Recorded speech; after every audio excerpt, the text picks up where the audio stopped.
그렇게 말씀을 사랑이라는 온전한 하늘의 떡으로 먹는 게 아니라 잘게 부스러진 부스러기로 먹는 것이 율법주의예요. 그래서 요한계시록에서도 생명의 책은 단수 한 권으로 나오죠.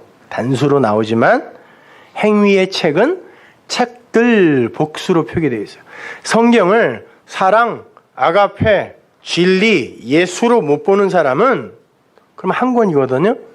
그 책을 여러 세목이 적힌 여러 권의 책으로 보게 돼요. 요 책에서는 요거를 강조하고 요 책에서는 요런 걸 교훈으로 주고 있고 요런 식으로 보게 된단 말이에요. 그걸 부수록이라 그래요. 말씀은 하나예요. 은혜라는 떡이란 말이에요. 하늘의 떡. 그런데 그것이 행위의 세목이 되면 그때부터 저주와 사망의 책이 되는 거예요.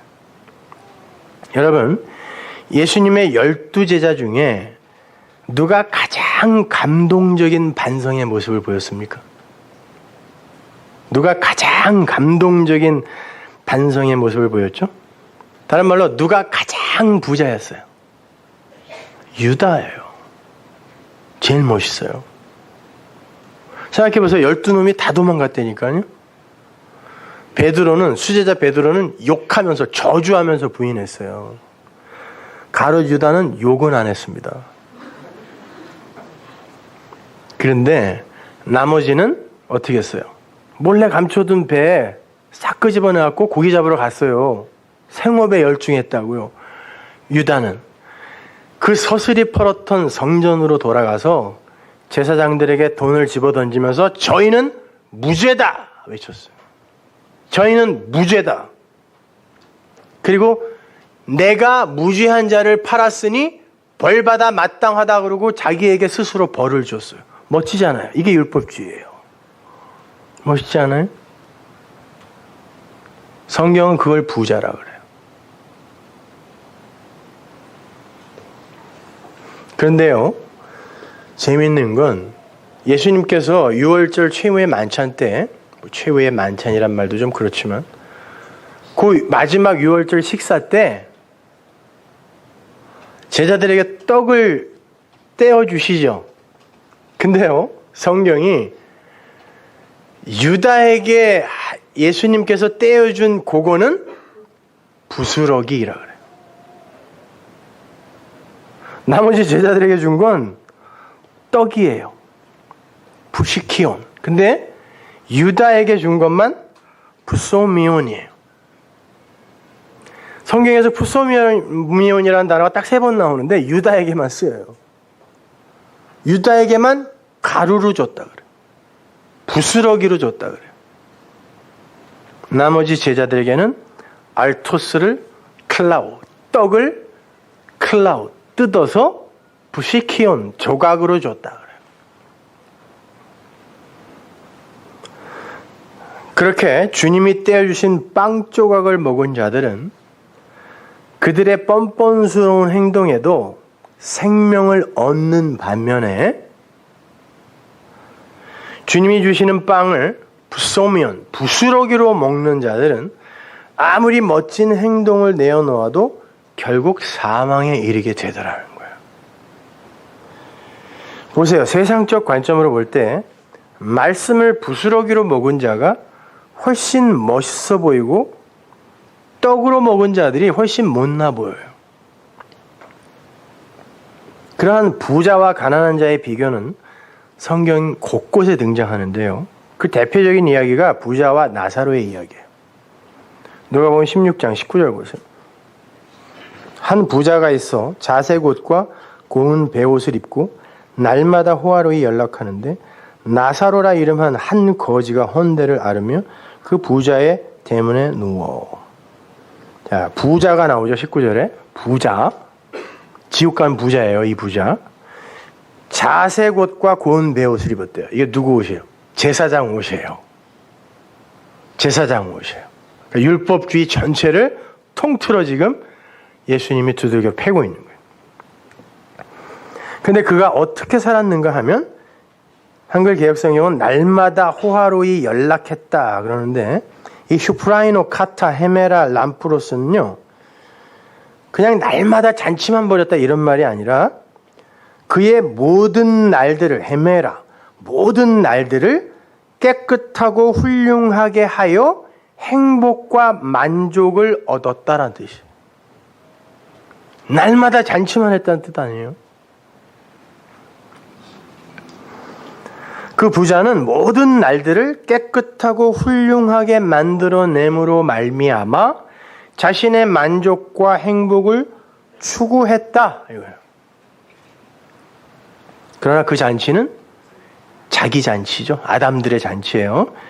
자, 바로 이 모습이 율법주의자들을 바라보는 세상 아담들의 시선이며 평가이며 실체예요. 그것이. 그죠?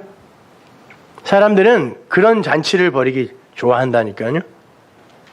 그리고 행복해하죠. 사람들이 이렇게 평가해주면 진짜 개뿔도 가진 게 없어도요, 사람들이 존경해주고 칭찬해주잖아요. 안 먹어도 배불러요. 저도 해봤어요. 근데 성경은 그것도 죄라 그래요.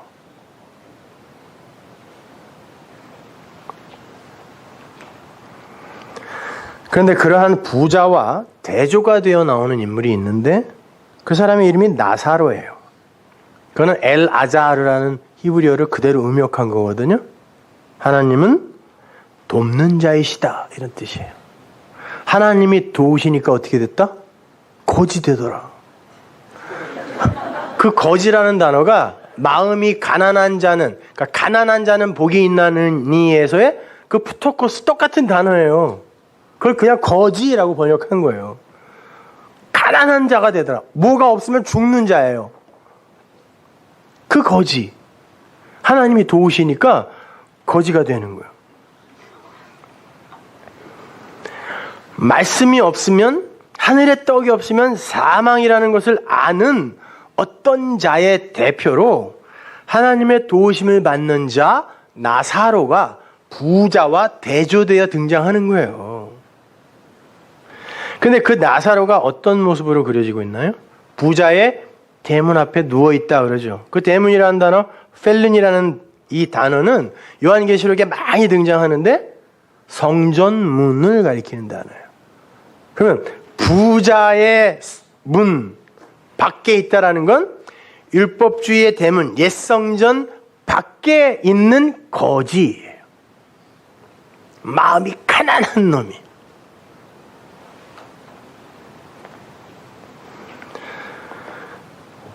여러분이 아시는 것처럼 당시에는 예루살렘 성전 밖에 있는 자들은 사람 취급도 못 받던 때였어요. 부정한 문둥병자들이나 죄인들이 쫓겨나 있던 곳이 문 밖이에요. 그들은 부정한 자, 개, 돼지로 불렸단 말이에요. 그래서 거기에 그 나사로와 개가 같이 등장하는 거예요. 누가복음 16장 21절 보세요. 부자의 상에서 떨어지는 것으로 배불리려 하며 심지어 개들이 와서 그 헌대를 핥더라. 여기 보시면 나사로가 부자의 상에서 떨어지는 조각, 푸시키온, 부스럭이라고 번역해놨지만 그거는 푸소미온이고 푸시키온은 조각이에요. 제자들에게 예수님이 띄워준 조각. 자, 율법주의의 대문 밖에서 성전, 옛 성전 문 밖에서 그 성전에서 떨어지는, 율법이 떨어지겠죠. 그런데 그걸 떡으로, 조각으로 받아먹는 어떤 이가 있더라는 거예요. 근데 거지, 개 취급을 받고 있더라는 것입니다. 율법주의가 볼 땐 거지, 개라는 거예요. 자, 우리처럼 좀 살아봐. 이렇게 멋지게 재산도 다 기증하고 착한 일도 좀 하고 일요일마다 그냥 밥 퍼주러 다니면서 우리처럼 좀 멋지게 한번 살아봐. 이 개들아. 이런 취급 받는다니까요. 율법주의에게. 여러분, 예수님께서 당신께 귀신 들린 딸의 치유를 부탁하던 가난한 여자에게 개라고 그런 거 아시죠? 내 자녀에게 줄 걸 개한테 안 줘. 그 여자가 뭐라 그래요? 개도 주인의 상에서 떨어지는 부스러기를 먹습니다가 똑같은 단어예요. 그때 예수님이 뭐라 그래요? 그래, 그게 믿음이라는 거야. 그 여자가 예수를 믿었다는 게 아니라 바로 그게 믿음의 내용이란다 라는 뜻이에요. 똑같은 이야기란 말이에요. 그게 거기도 푸시키온이야. 조각. 그렇게 거지 나사로와 개들의 이야기는 이 세상에서 개취급을 받는 어떤 자들이 그 부자, 율법주의, 옛성전, 그 부자의 상, 제단에서 떨어지는 그걸 조각, 떡으로 받아먹는 모습을 상징적으로 그리고 있는 거란 말이에요. 그러나 그걸 그냥 부스러기, 푸소미온으로 먹는 이들이 있으니 그들이 바로 유다의 부스러기를 먹는 이들이란 말이에요. 그냥 율법으로 보는 거, 법으로 보는 거, 표피적으로 보는 거. 그렇게 모래 같은 광야의 부스러기를 먹는 자들에게 필요한 게 뭘까요, 여러분? 부스러기. 물이죠. 그래서 가룟 유다가 부소미온, 그 부스러기를 받고 나갈 때 성경이 일부러 가룟 유다 앞에다 뭘 쓰냐면 시몬의 아들 유다라 그래요. 그걸 뭐하러 거기다 쓰냐고요? 한 번도 안 쓰다가. 시몬이란 말이 뭐라 그랬어요? 물이 없음, 광야, 사막, 모래예요. 시몬의 아들 유다가 부스러기를 받고 밤으로 나가더라 이야기하는 거예요. 그에게 필요한 게 정작 뭐였어요? 물, 정결한 물. 근데 포도주는 고가 나간 다음에 주더라는 거예요. 예수님이. 떡만 받고 부스러기로 나가버렸다니까요.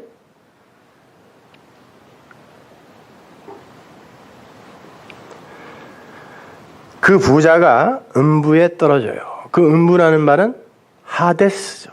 하가 부정접두, 데스는 에이폰, 말하다에서 나온 거니까 하데스는 말이 없는 곳, 진리가 온전치 않게 회자되는 곳을 하데스라 그래요. 이 세상이 그래서 지옥인 거예요, 여러분. 음부에 떨어졌어요. 하데스. 그러면 물이 없는 곳, 말이 없는 곳에서 그가 원하는 게 뭐겠어요? 물!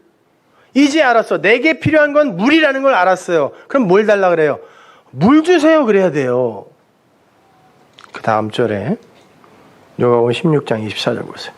불러 가로되 아버지 아브라함이여 나를 긍휼히 여기사 나사로를 보내요. 그 손가락 끝에 물을 찍어 내 혀를 서늘하게 하소서. 내가 이 불꽃 가운데서 고민하나이다. 부자가 아브라함을 아버지라고 불러요. 그러니까 여기에서의 아브라함은 창세기에 나오는 그런 믿음의 조상 아브라함을 가리키는 고유명사라기보다는 아브라함이 어떤 무리의 아버지라는 뜻이잖아요. 그러니까 그런 일반 명사로. 그러니까 어떤 무리, 교회의 아버지, 하나님. 비유예요, 이거. 비유. 실제로 있었던 일이 아니라 예수님이 비유로 말씀하시는 거예요, 지금. 아브라함, 아버지, 어떤 무리의 그 아버지. 부자가 하늘의 아버지에게 긍휼을 베풀어 달라 그래요.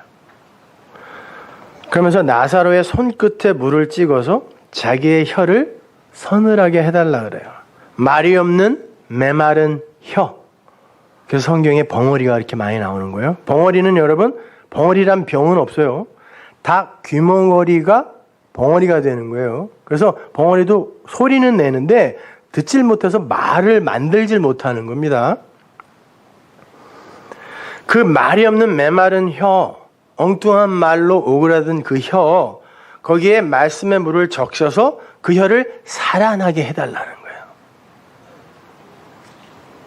그렇다면 거기에서 그 부스러기 같은 말, 그 모래 같은 말, 그걸 옥토로 적실 수 있는 물이 뭔지 먼저 조명을 해보고 가야 되겠죠. 이 땅의 부자들은 절대로 가질 수 없는 그런 물, 그게 뭘까? 결론부터 말씀드리면 물은 진리의 말씀이에요. 성경에는 항상 위에물과 아랫물이 등장하는데 아랫물은 바다로 표기가 되어서 저주의 물로.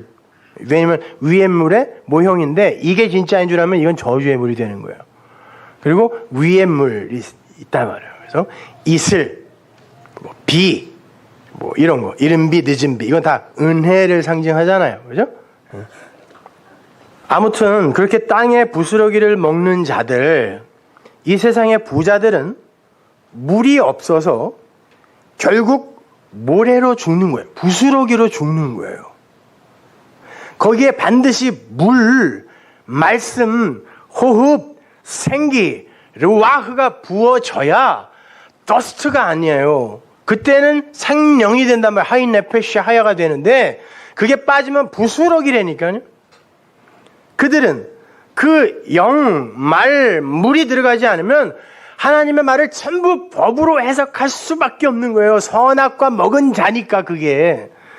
그 성경은 일관성 있게 그 이야기만 하고 있다니까요. 창세기 1장 1절부터. 그래서 요한계시록에서 용이 진리와 대적하기 위해 항상 물 밟고서요. 바다 모래. 그죠? 그리고 구약 성경에서도 바다와 땅의 경계, 바닷가 이런 것들이 많이 나오죠. 그게 뭐예요? 모래지 뭐예요? 모래.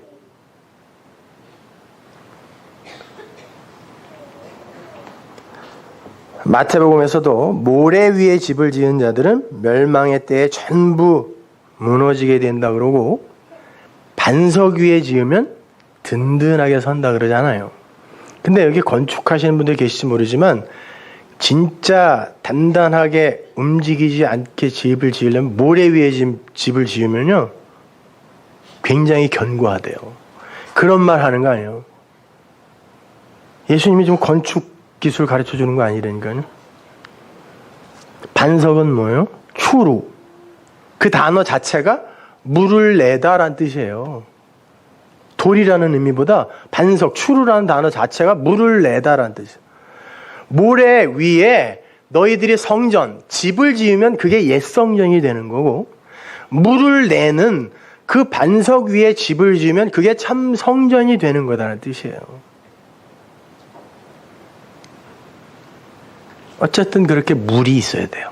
진리의 말씀이에요. 물. 거기에 물이 있는 거. 하늘. 그 물. 그렇게 이 땅의 부자들은 말씀을 부스러기로 먹고 물이 없어 생명에 이르지 못하는 자들인 거예요. 그래서 음부, 그 하데스의 부자가 제발 물 좀 찍어서 혀에 대달라고 부탁한 거예요. 그랬더니 하늘 아버지가 뭐라 그래요? 누가복음 16장 25절. 아브라함이 가로되 예 너는 살았을 때 네 좋은 것을 받았고 나사로는 고난을 받았으니 이것을 기억하라. 이제 저는 여기서 위로를 받고 너는 고민을 받느니라. 너는 세상에서 잘 먹고 잘 살았으니까 여기서 고생하고 나사로는 세상에서 고생했으니까 여기서 좀 위로받아야 되지 않겠어? 그런 말 아니에요. 그건 해방신학자들이 하는 말이고 여기에 쓰인 단어가 아가토스와 카카라는 단어거든요. 부자는 이 세상에서 네 좋은 것을 받았다. 이게 아가토스인데 그게 뭐냐면 선하다라는 뜻이에요. 부자는 세상에서 선하다라는 평가를 받았고 나사로는 세상에서 고난이라고 번역된 단어 카카, 무가치한 대접을 받았다는 뜻이에요. 카카라는 단어. 너는 세상에서 선하다라는 평가를 받았어. 왜? 날마다 연락했잖아요. 열심히 깨끗하게 살아서 행복을 쟁취하는 삶을 살았으니 그는 아가토스, 선하다는 평가를 받았고 나사로는 그 율법주의 밖에서 진리만 받아먹고 있었으니 무가치한, 이 세상은 그를 무가치하게 평가한단 말이에요. 진리가 밥 먹여주냐? 진짜 사는 건 그 길밖에 없는데 세상은 그런다니까요. 진리가 밥 먹여주냐? 그저 웃지요 뭐.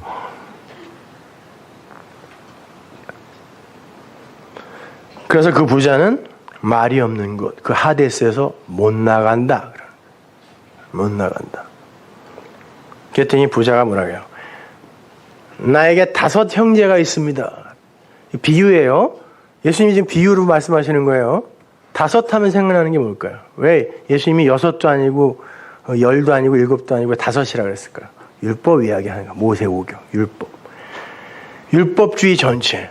형제 5이 있는데 내려가서 그들에게 이야기 좀 전해 주십시오. 그러면 그들이 믿을 겁니다. 그래요. 율법을 부스러기가 아닌 떡으로 받을 수 있을 거예요. 얘기 좀 해주세요. 그래요. 27절 보세요. 가로되 그러면 구하노니 아버지여 나사로를 내 아버지의 집에 보내소서. 내 형제 5이 있으니 저희에게 증거하게 하여 저희로 이 고통받는 곳에 오지 않게 하소서. 아브라함이 가로되 저희에게 모세와 선지자들이 있으니 그들에게 들을지니라. 모세와 선지자는 뭐예요? 구약이에요. 율법. 구약 성경이 있어. 근데 거기에서 진리를 발견해내지 못한다면 그들은 너와 똑같이 이곳에 와야 돼. 그러는 거예요. 그들에게 모세와 선지자가 있다니까? 그런다니까요. 단 그 율법을 부스러기 그대로 받아들이는 것이 아니라 그 율법 속에서 생명의 떡인 예수를 읽어낼 수 있어야 돼요. 그래야 거길 모면할 수 있어요. 부자의 상에서 떨어지는 제사장, 율법주의의 상에서 떨어지는 율법을 부소미온이 아니라 부스러기가 아니라 부시키온, 조각으로 받는 이들이 분명히 있다는 얘기예요. 모세와 선지자를 예수, 떡으로 받는 이들이 있다라는 얘기예요. 너 24장 44절 보세요. 또 이르시되 내가 너희와 함께 있을 때 예수님이 하신 말씀이에요. 너희에게 말한 바 곧 모세의 율법과 선지자의 글과 시편에 나를 가리켜 기록된 모든 것이 이루어져야 하리라 한 말이 이것이라고. 이에 저희 마음을 열어 성경을 깨닫게 하시고. 모세와 율법을 갖고 예수님이 예수를 설명하더라는 거예요. 그리고 그들의 마음을 여니까 깨달음이 와요. 호라오가 일어나는 거예요. 마찬가지예요. 예수님이 엠마오 마을로 내려가는 제자들에게 왔는데 못 알아봐요. 그때 예수님이 말씀을 설명해 주시자 그들이 뜨거워지고 예수를 알아보자 가버렸어요. 그리고 그들에게 떡 띄워주고 가죠. 푸시키온이에요. 괜히 떡이나 하나 먹어라 그러고 가신 게 아니라 말씀 이야기하는 거예요. 진리 이야기하는 거예요.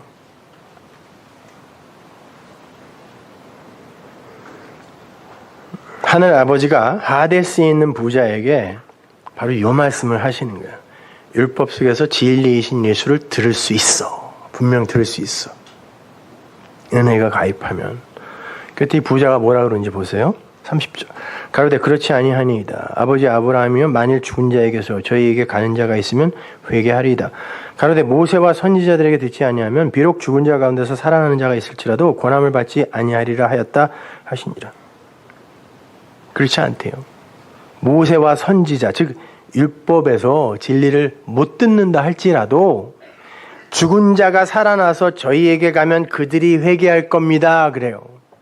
이건 죽은 자가 살아나서 가면 그들이 신기해갖고 어떻게 죽은 놈이 살았지?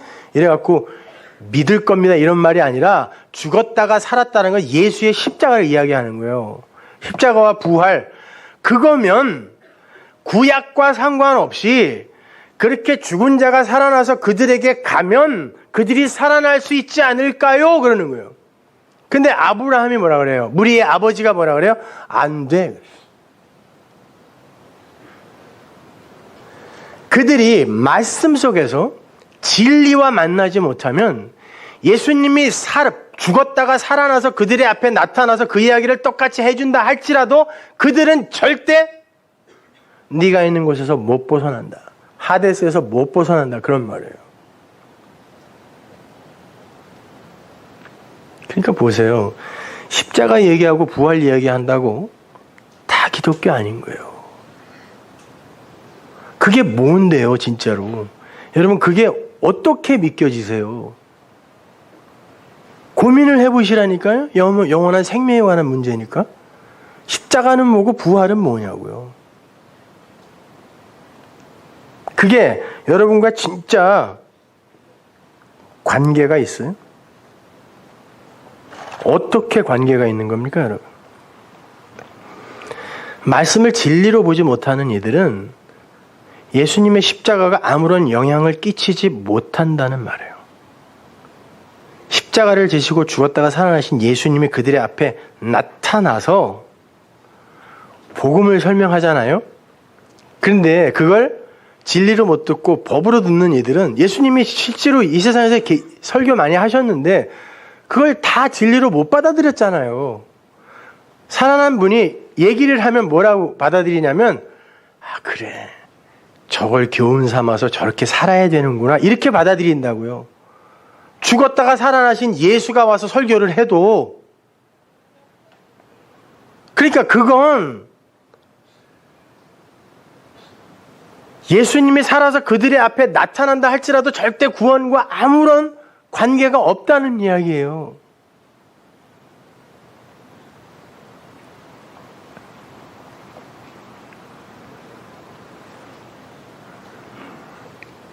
그냥 그 예수를 보고 야 저분이 우리를 위해서 십자가를 지셨대. 아이 저분이 우리의 죄를 다 대속하셨대. 그러니까 저분을 열심히 섬기자. 이게 여러분의 영생과 무슨 상관이 있냐고요. 잘 생각해 보세요. 이거를 건강한 신앙이라고 착각들 한다니까요. 그리고 내가 예수를 섬기고 있고 믿고 있다라고 얘기를 해요. 저분이 내 죄를 대속하셨대. 그러니까 저분을 열심히 섬기자. 그게 여러분을 어떻게 구원하냐고요. 예? 그게 여러분을 어떻게 구원하냐고요. 그분을 섬겨서.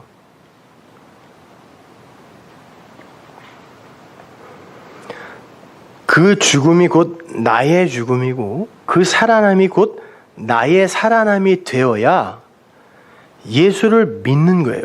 그렇게 될 때에 예수가 죽고 그리스도가 내 안에서 사는 거예요. 아, 저분은 그렇게 죽어야 되는 거였구나. 그리고 거기서 죽어야 되는 거예요.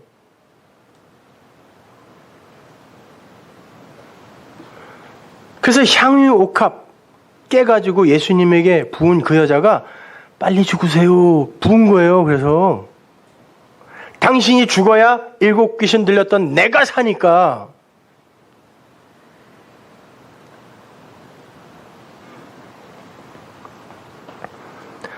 성경 말씀을 표피적으로만 해석을 해서 부스러기로 율법의 조항으로만 보는 자들은 예수님의 십자가와 부활과 아무런 상관이 없어요. 이 세상에 있는 모든 자칭 성도들이 다 십자가와 부활을 이야기해요. 축하도 하고 기념도 하고 금식도 하고 통곡도 하고 별거 다 합니다. 그럼에도 그 예수님의 십자가와 부활과 아무런 상관이 없는 사람들이 있다는 말이에요. 모세와 선지자, 즉 성경을 그냥 율법으로만 보게 되면 그건 부스러기, 물 없는 빵, 모래가 되어 그를 죽이게 되는 거예요. 그래서 반석이 추루, 생수를 내다라는 단어임에 반해서 부정한 자는 돌로 쳐서 죽여라 해서 그 돌은 에벤이에요.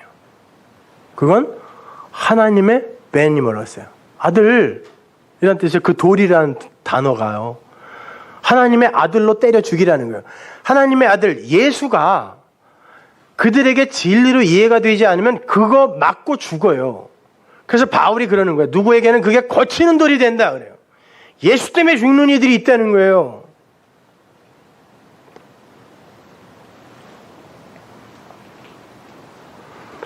거기에 맞아 죽는 이들이 부자예요.